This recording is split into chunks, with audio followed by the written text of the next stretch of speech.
সব জায়গায় কত কিছু কইরাও কিছুই করতে পারে নাই, আরেকজনের পুরো পৃথিবীতে একটা ছবিও নাই। সুবহানাল্লাহ ইয়া রাব, সুবহানাল্লাহ, একটা ছবিও নাই, একটা ভাস্কর্যও নাই। এই ভালোবাসা কোথায় জানেন? অন্তরে। এই ভালোবাসা দিলে বাবার চেয়েও বেশি আমরা রসুলকে ভালোবাসি, ঠিক কি ঠিক না? মায়ের চেয়েও বেশি আমরা রসুলকেই ভালোবাসি। ফিদাকা আবি ওয়া উম্মি ইয়া রাসূলুল্লাহ, ফিদাকা আবি ওয়া উম্মি ইয়া রাসূলুল্লাহ।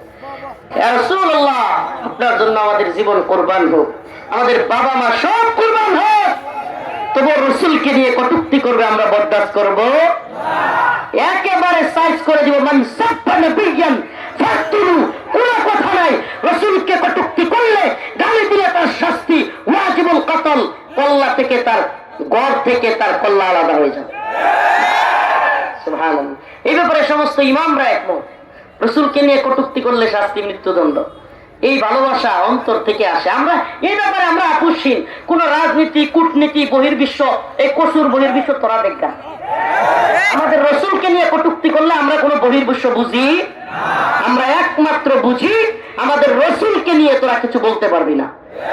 এতে তোরা আমাদেরকে মৌলবাদী ক, জঙ্গিবাদী ক, উগ্রবাদী ক, যা মন চাই ক। তো বলতেছিলাম, فإذا ركبوا في الفلك دعوا الله مخلصين له الدين فلما نجاهم إلى البر إذا هم يشركون। আল্লাহ রাব্বুল আলামিন বলেন, সমুদ্রের মধ্যে যখন নৌকার মধ্যে উত্তাল ঢেউ তরঙ্গ, ঝড় তুফান শুরু হয়, তখন দাউল্লাহ মুখলিসিনা লাহুদ্দিন, তখন তো মানুষেরা কি করে? খুব একনিষ্ঠতার সাথে আল্লাহকে ডাকে। ফালাম্মা নাজ্জাহুম মিনাল বাররি ইযা হুম ইউশরিকুন। আবার যখন আল্লাহ পাক সেই উত্তাল তরঙ্গ থেকে, ঝড় তুফান থেকে উদ্ধার করে, সাথে সাথেই শিরিক শুরু করে দেয়। আমার বাস্তবতাও কি দেখি, ওই যে প্রথমে যে কথাগুলো বললাম, এদেশের ইসলামপন্থীরা জীবন দিল, মাদ্রাসার তালিবুল ইলমরা জীবন দিল। এদেশের বাংলাদেশে হাসিনা সরকারের সবচাইতে বেশি নির্যাতনের শিকার হয়েছে আলেমরা। আমরা এত নির্যাতনের শিকার হলাম, আর উপদেষ্টা হয় এই ফারুকি, শাহবাগী, নাস্তিক প্রেমী, ইসলাম বিদ্বেষী, প্রথম আলো আর ডেইলি স্টারের এজেন্ট এই ফারুকি হয়ে যায় উপদেষ্টা। এর চাইতে বড় লজ্জার আর কিছু আছে? আমরা বারবার আহ্বান জানাচ্ছি, বলতেছি যে আপনারা আমাদেরকে বলেছিলেন যে আমাদের ভুল হলে বলবেন, ধরায়া দিবেন। আমরা ধরায়া দিচ্ছি। যদি আপনারাও হাসিনার মতো ঘুমাইয়া থাকেন, মানে তেরামি শুরু করেন, আমরাও তেরামি জানি। অতএব আমাদের কথাগুলো শুনুন, আমাদের কনসেপ্ট গুলো, আমাদের পালস গুলো বুঝার চেষ্টা করুন। আমরা কি বলি? আমরা এই জাতির পক্ষে কথা বলি। আমারে বলেন, জাতির দুর্যোগে, দুর্বিপাকে, বন্যায়, সবকিছুতে সবার আগে কারা মানুষের পাশে দাঁড়ায়? সত্য না মিথ্যা? এদেশের আলেম সমাজ বন্যা হোক, যে কোনো দুর্যোগ হোক, লাভ দিয়া জনগণের পাশে দাঁড়ায়। আর এই আলেমগণকে যারা লাঞ্ছিত করবে, যারা আল্লামা শাহ আহমদ শফি রাহিমাহুল্লাহকে তেতুল হুজুর বলবে, এদেরকে উপদেষ্টা কমিটি থাকতে দেওয়া হবে না। এরা থাকতে পারবে না ইনশাআল্লাহ। আমরা অচিরেই, আপনারা যদি এভাবেই চলতে থাকেন, আমাদের পালস না বুঝেন, আমাদের বক্তব্য, আমাদের ভাষা, আপনারা যদি আমাদের কথা শোনার চেষ্টা না করেন, তাহলে আমরা অবশ্যই সত্যভাবে ফারুকিদের বিরুদ্ধে অবস্থান নেওয়ার জন্য দাঁড়ায় যাব ইনশাআল্লাহ। আমাদের বক্তব্য একদম ক্লিয়ার। মুসলমানদের রক্ত ঝরবে, মুসলমানের সন্তান শহীদ হবে, কয় না? ডিম পারে হাসে আর খায় বাদ আসে, কথা বুঝেন নেই? ডিম পারে হাসে, খায় বাদ আসে। তো আমাদের মাথায় কাঁঠাল রাইকা উস খাবেন, এই কাজ আর করতে দেওয়া হবে? অধিকার ছিনে নিতে হবে, এটা মনে রাখবেন। অধিকার কেউ দেয় না। এরা ইসলামপন্থীদেরকে মানে সেকেন্ড ক্লাস থার্ড ক্লাস নাগরিক মনে করে। কি মনে করে? সময় এসেছে এদেশের মুসলিমদের ইসলামপন্থীদের বোঝানোর আমরা থার্ড ক্লাস নই, এদেশের তথাকথিত সুশীল এলিটরাই হলো থার্ড ক্লাস। এদেশের তথাকথিত এলিট সুশীলরা, ধর্ম নিরপেক্ষতাবাদী সেকুলাররা হলো এদেশের থার্ড ক্লাস। এদেশে ইসলামপন্থীরা ফার্স্ট ক্লাস। এদেশের কোন এলিট, কোন সুশীল এদের জাতির দুর্যোগে দুর্বিপাকে কাজে লাগে আমাকে বলে? এরা বরং এসি রুমে বসে বসে জ্ঞান দেয়, খালি জ্ঞান দেয়, খালি জ্ঞান দেয়। প্রিয় হাজিরিন, প্রিয় উম্মা, আমাদেরকে সজাগ থাকতে হবে। সমস্ত ষড়যন্ত্রের বিরুদ্ধে নিজেদের অধিকার আদায় করার তামান্না রাখতে হবে। আমরা আমাদের অধিকার নিজেরা আদায় না করলে, এ ভাই, যে জাতি স্বপ্ন দেখতে জানে না সেই জাতি কখনো সফল হয় না। আমরা কি এই 2 দিন পরে পরে একটা বদলিবে আর ইসলাম বিরোধী শক্তি আসবে? আমি তো বলি, অবস্থা যেমনি শুরু হয়েছে, আল্লাহ না করুক আবারও আলেম ওলামারা বিপদে পড়তে পারে। লিখে রাখেন, আমি ছোট মানুষ বললাম।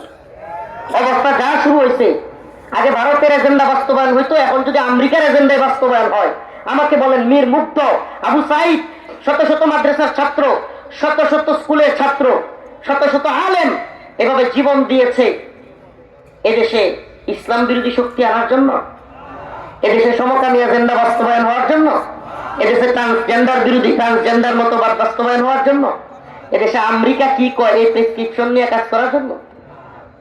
আমরা পাকিস্তানিদের দালালি সহ্য করি নাই। আব্দুল হামিদ খান বাসানি বলেছিলেন, পিন্ডি মানি নাই, দিল্লিও মানবো না। পিন্ডি মানে বুঝছেন, রাওয়ালপিন্ডি পাকিস্তানের। পিন্ডির গোলামির শৃঙ্খল ভেঙে ফেলেছি, দিল্লিরটাও ভাঙবো। তো আমরাও বলি, আমরা পিন্ডিও ভাঙছি, দিল্লিও ভাঙছি, আমরা ওয়াশিংটনও ভাঙবো। আমরা পিন্ডির দালালি মানি নাই, দিল্লির দালালিও মানি নাই। আমরা গোলামি ওয়াশিংটন কিংবা ইউরোপের মানবো না। আমরা গোলাম কার? কথা কয় না, গোলাম কার? আমরা দূর দিনেও আল্লাহর গোলামি করি, সুদিনেও আল্লাহরই গোলামি করি। ঠিকই ঠিক না?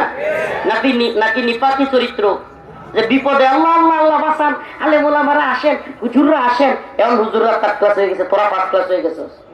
হ্যাঁ, এত সহজ এটা? প্রিয় হাজিরিন, আপনাদের কাছে একটা মেসেজ থাকবে।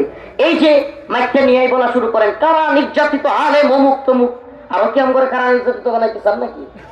আর আপনারা ওয়াজের মঞ্চে খালি কারা নির্যাতিত আলেম আনবেন, বেশি বেশি মানুষ হইব, আর আপনারাও কিছু কালেকশন বেশি পাইবেন, এইটা নাকি? নাকি আরো করে কারা নির্যাতিত হইতে দিবেন?